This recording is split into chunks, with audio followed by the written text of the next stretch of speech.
Hello mga mare ko, welcome sa aming mini vlog.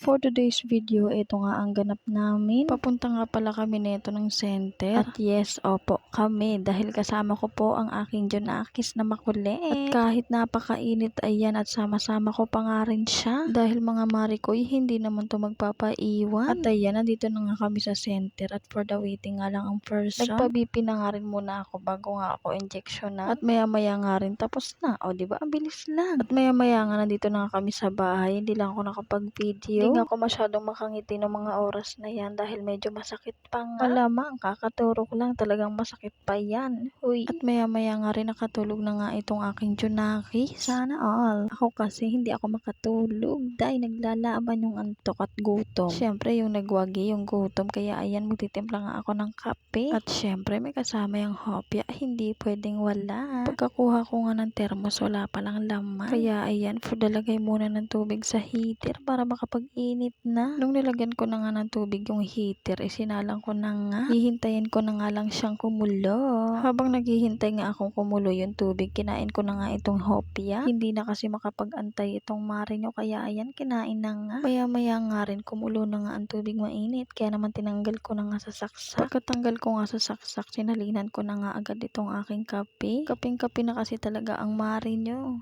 Uy, pagkalagay ko nga ng tubig mainit, ayan, imekos-mekos mo na yan, insan.